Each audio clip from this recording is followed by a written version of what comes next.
The alarm is ringing, I think it's just another day. Then I woke up and I realized today is the day I get my first Pokemon. My childhood friend and rival Jake greets me and tells me to meet my parents first. I overheard my parents talking about something dangerous in the cave. I ignore it though and meet with everyone in the lab. Say hello to Professor Cypress and then I pick Chikorita. I won my first battle against Jake.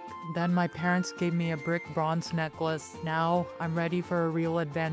I'm exploring Route 1 when Jake comes over and tells me I need to go back. My parents were kidnapped by Team Eclipse. I reach Cheshma Town and this lady says hi to me. I assume it's the professor's friend, but then she takes my necklace and runs away with it. I told Jake and we go to Gale Forest to confront her. I corner Linda and find out she's part of Team Eclipse. At least I got my necklace back, but Jake warns me, don't trust people. Just get stronger and do the gym challenges. I adventure with Chikorita through routes 2 and 3 and we arrive in Silvent City. This EV-obsessed couple gave me one of theirs to take care of. Now I have 2 members in my team. Now I face the first gym leader, Chad. I beat his Pikachu with my Eevee and I get the ARC badge. Then Mr. Lumberjack teaches me HM Cut and I proceed through Route 4. I did some training with Chikorita in Route 5 who evolved into Bayleaf. Then I beat Jake again in our second rival battle. In Brimber City, we greet the gym leader Sebastian, but he says we can't challenge him. Team Eclipse stole his red orb. I force my way inside Mount Igneous. I make my way up the volcano and beat every Eclipse grunt along the way, even if Bayleaf and Eevee were struggling against the fire types. I had my first encounter with an Eclipse admin. Even though Harry lost, he still placed the red orb and summoned Groudon, but he had no control over him. Sebastian calmed Groudon down before it could destroy the whole village. Now I went back to challenging Sebastian, but my team kept losing from overheat, so I made friends with the Phanpy and got him up to speed as the third member of my party. And just when I got my Brimstone badge, Phanpy evolved into Donphan. My team fought through all the Route 7 trainers. I told Lumberjack Paul to move his Bidoof. Bayleaf also evolved into Meganium. At Lagoona Lake, I visited the daycare and I took care of a Seviper egg. I did some treasure hunting in the Lagoona trenches and I let Eevee pick out a Firestone who evolved into Flareon. I take on my first double battles with Jake in Route 8. When we entered Rosecove Beach, Team Eclipse was back again. I rushed to the lighthouse and before they could take the blue orb from this old man, I faced another admin, Gabe. He lost and he decided to throw the blue orb into the ocean. And now Kyogre was summoned and the whole city was flooding. And Kyogre sends Team Eclipse flying and goes back to sleep. What does it mean when Team Eclipse is trying to build a new world? We make a new friend and rival, Tess, who joins our journey. The third gym was a breeze. Meganium pedal danced its way through the float badge. Quentin tells me it's inspiring that I'm trying to save my parents. Professor Cypress greets me and gives me a lecture about legendary Pokemon and how they create balance in the world. Outside Route 9, I have more rival battles. Turns out it was Tessa's first Pokemon battle. I got startled by this Absol. Apparently, Absol warns people about danger. Then my team and I get slightly lost in Cragonos Mines, but Flareon lit up the way upwards. Right at the exit, my Seviper egg hatches. We all rode the airship to Anthian City. We met with a friend in the Emporium. I learned that Tessa's parents disappeared, and Team Eclipse was here too. They tried to steal the prison bottle. I went to the gym, fixed the plane, and challenged Stefan, and I barely won the soaring badge,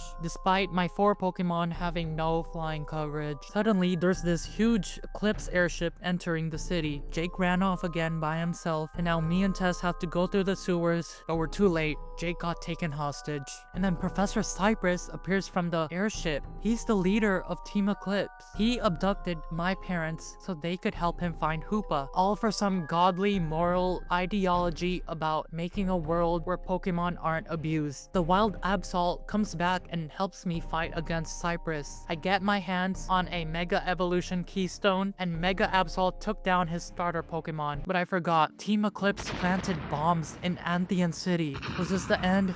But then my necklace starts shining and Dialga and Palkia appear. They seem to have reversed and stopped time. Tess and I got to the core and we were able to stop Eclipse admin Tyler. And so We saved Anthian City, but the prison bottle for summoning Hoopa was stolen. But we have the brick bronze. We are the key to stopping disaster on Crescent Island. It's my first time taking the SkyTrain. Donphan carries my team through the deserty Route 11. We're in Aredia City, and I'm looking for the gym leader, and the guard said the prince is in the ruined castle. I helped gym leader Ryan stop these eclipse grunts. In his words, it's not about how powerful you train your Pokemon, it's about your friendship. My team struggled against his Mega Garchomp, but I still won the Crater Badge. My team continues through routes 12 and 13. We're getting closer to Crescent Island. I collected giant fruit and faced the 6th leader, Fissy. As he said, Pokemon and trainers are meant to care for each other. I took down Mega Venusaur and earned the Harvest Badge. Tess and I finalized our plans. We're infiltrating the Eclipse base. I filled up my last team slot and caught a Noibat. These grunts are trying to make me and Tess join Team Eclipse. And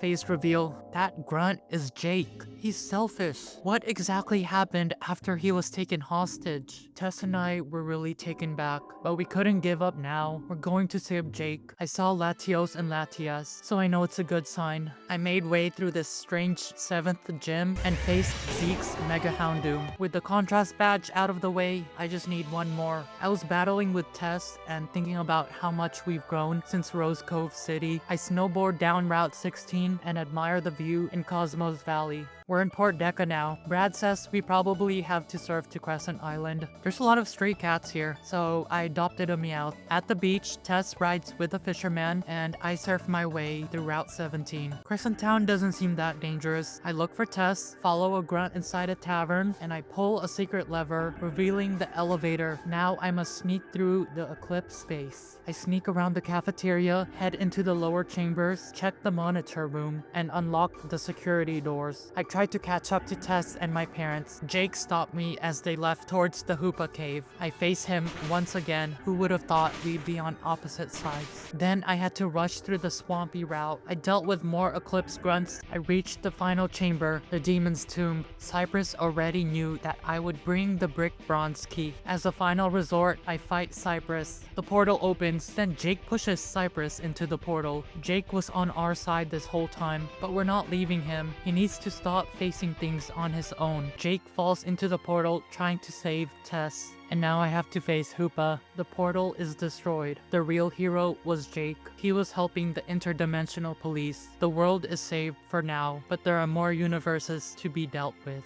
Now I'm back home, and there's one last thing I have to do.